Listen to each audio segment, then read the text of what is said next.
Welcome back. My name is Nick Quinn. This is Left of Breach, and in this video we're going to go over the best way to pack your rucksack. Now, this method that I'm teaching you is going to help you with ranger school, sapper school, patrolling, or when you're out in the field with your unit, or on ruck marches. All this gear that I've got kind of resembles the packing list that you would get at either of the schools, and it also is just a good packing list for any ruck marches. And I could also take all this stuff out to the field with me and be just fine. When I'm packing my ruck and using it for training and stuff like that, I always like to pack it with actual gear that I would use. That way I'm not like practicing with a 35-pound plate in my ruck and then going out with all the gear, because it feels completely different on your back. So I highly recommend, instead of putting dumbbells, plates, kettlebells in your ruck when you're training, to just pack it with gear that you would regularly have. That way all the weight is distributed correctly and gives you more experience when it comes to rucking. So just to go over all the things that I have, in this corner I've got my sleep system. It's got the winter, or like the thick sleeping bag, the bivy cover, and of course your whoopee. Over here I've got my extra boots, waffle top and bottom, silk top and bottom. I've got 3 tan tees. I've got 5 pairs of socks.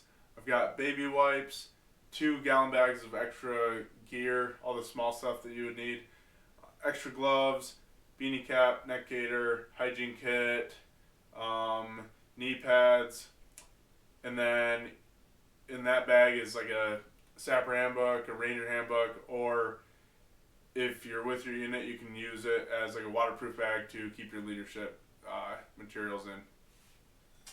Back here, got my wet weather top, wet weather bottom, 2 pairs of uniform, top and bottom, camelback, 2-quart canteen, got my poncho right here, and I've got 2 Army issued wet weather bags, and then 3 trash bags over here. And then last but not least, good old rucksack.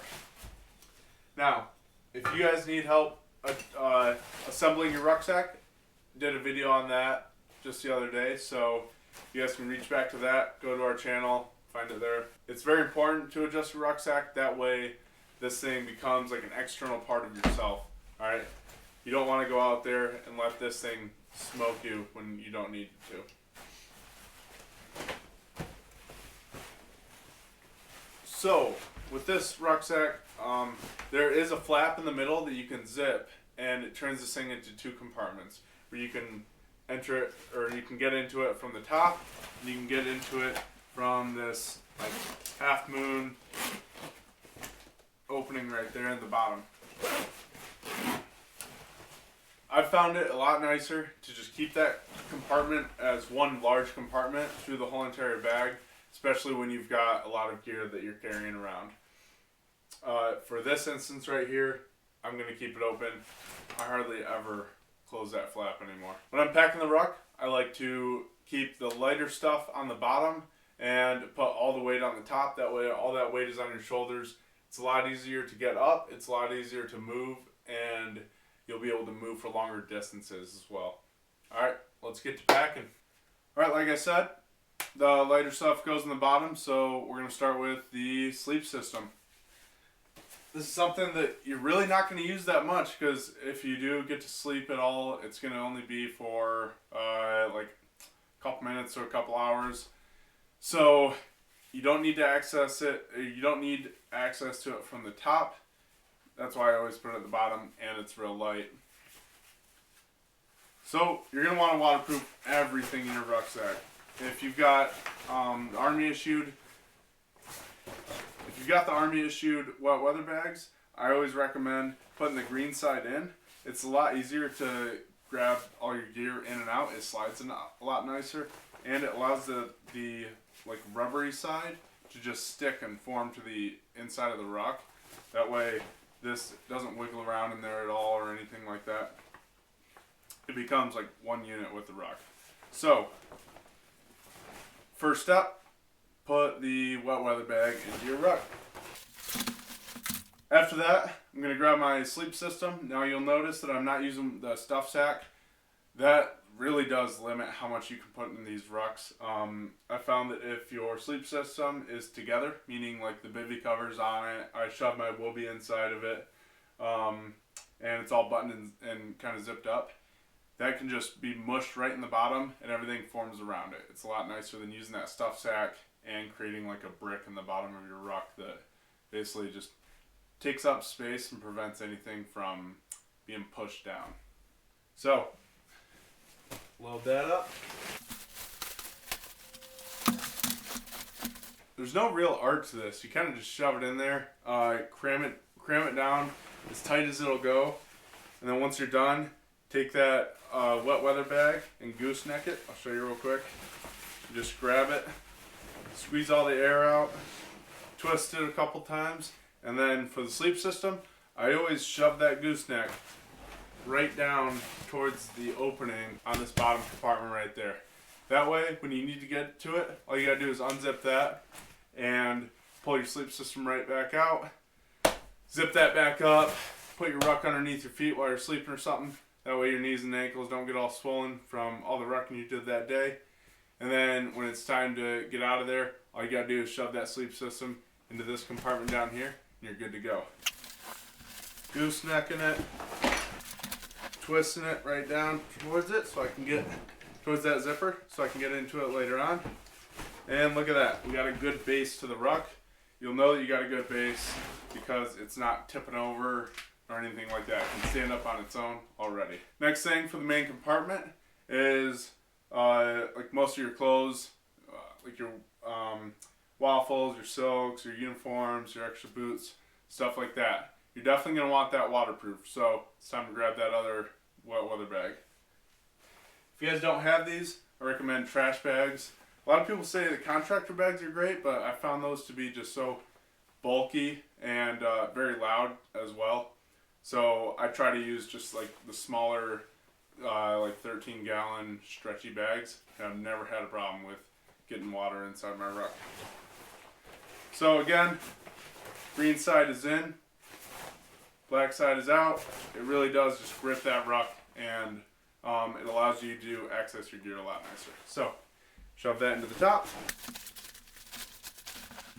Alright, just like with the sleep system, you want to get a good base. So I'm going to put my boots in here. I'm also not as likely to change these boots out as I am like put a waffle top on or soak tops on. So it's okay if these are towards the bottom of this bag. Alright, next is going to be my uniforms. 2 reasons. It gives it a good base in that wet weather bag, and also you're more likely to change out your socks and your shirts than you are your like a whole entire uniform. So that's going towards the bottom. Make sure you're pulling up on that wet weather bag too. That way you're not accidentally cramming that down in there. It'll allow you to fit a lot more stuff. Alright, after that is the waffle bottoms and the silk top and bottom. Some of this stuff, it's a lot nicer to keep it folded, or like the smaller stuff I roll up, but everything else I keep it nice and folded, or else it doesn't really fit in well. If stuff is all rolled up really tight, it's kind of like you got a bunch of bricks in there that don't line up, so it doesn't really pack that well. That's why I just fold it and keep most of this stuff pretty loose. Alright, next I'm going to put some of my extra socks and extra shirts in there. Alright, that's going to be it for the wet weather bag in the main compartment. So, it's time to gooseneck that one as well. Get all the air out. Give it a twist, and then shove that gooseneck down into the side of the ruck. That way it stays shut. Now, I've got a lot of room left in that ruck. That wasn't even that much. You got room for special equipment, you got room for your water sources, you got room for a ton of stuff, and even when you don't think there's any more room in there, I promise you, it's insane how much room, or how much gear you can actually fit in these things. Alright, so next, I'm going to load the camelback in the top here. Usually I don't stick the hose out of the camelback because I'm usually never drinking out of the hose while I'm rucking. My theory is you fight out of your flick and you live out of your ruck. So on your flick you usually got two 1-quart canteens. So you can drink out of those. After you're done with that half gallon of water, you can refill with either your 2-quart canteen or your Camelback from your rucksack. So that's shoved into the top. You're gonna pull the drawstrings nice and tight. And then I would shove the excess down into the holder. Alright, next up is the poncho. I like to shove that right here in the top flap. There's a little pocket. 2 reasons. You can fold it up into a nice square so it's very flat, and it fits there very well. And the second reason is it adds that second layer of protection. So if you're rucking and it's raining, this kind of protects the whole entire top layer of the ruck. And like I said, never had a problem with getting equipment wet in here.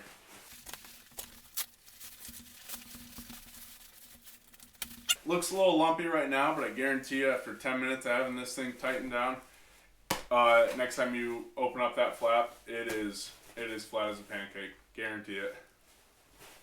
Alright, next up we're going to fill our Sustainment pouches.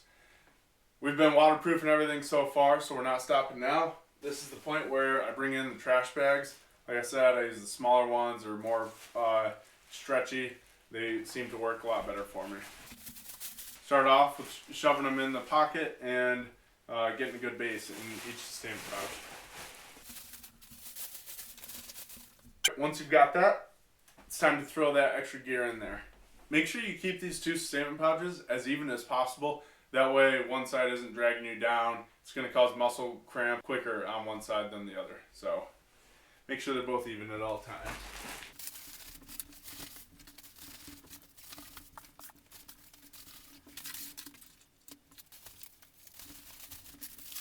At this point, that's it for what's going in the waterproof bags on my Sustainment pouch. So I'm going to gooseneck those, fold the tops of them in.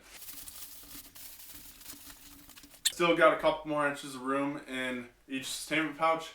Now it's time to load the wet weather top and wet weather bottom. I like to put one on each side, always keeping the top on the right side as worn and the bottom on the left side as worn. I've found that you're usually only putting on the top for most of the time, and then if you need to, you're putting on the bottom. I don't put my wet weather gear inside any of my wet weather bags because most of the time when you're pulling that out, it's already raining, so I'm not going to compromise the rest of my gear, have that get wet, just because I want to pull a wet weather top. That thing is waterproof already, and both of them will add that top layer of protection to your Sustainment pouch as well, just like your poncho did to the rest of your ruck. So, let's load them up.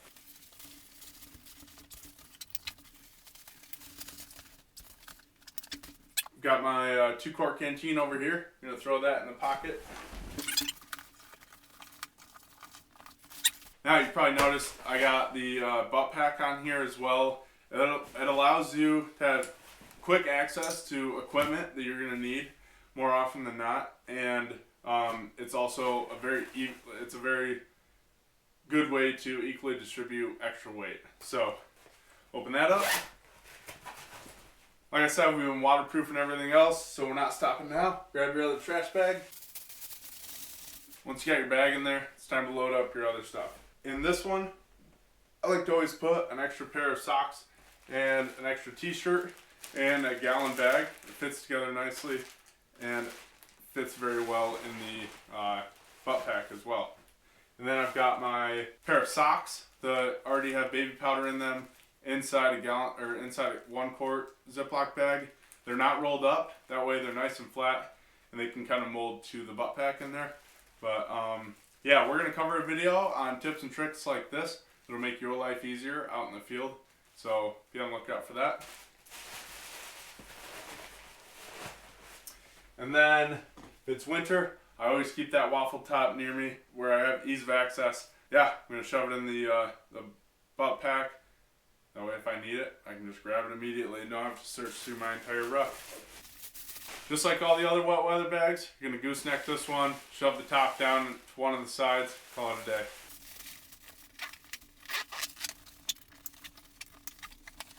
So we're almost done.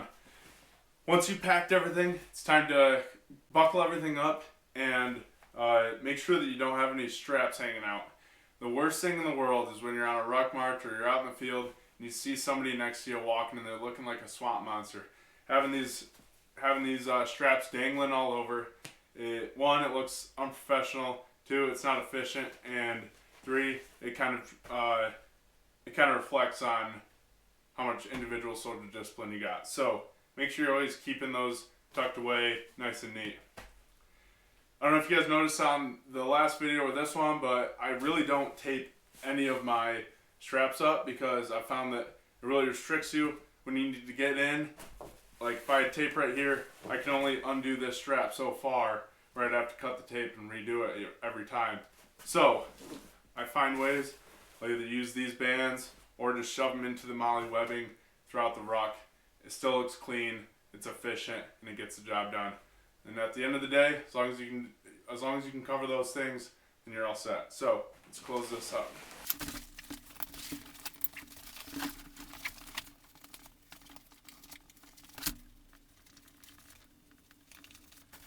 Double check, make sure you got no straps hanging all over the place.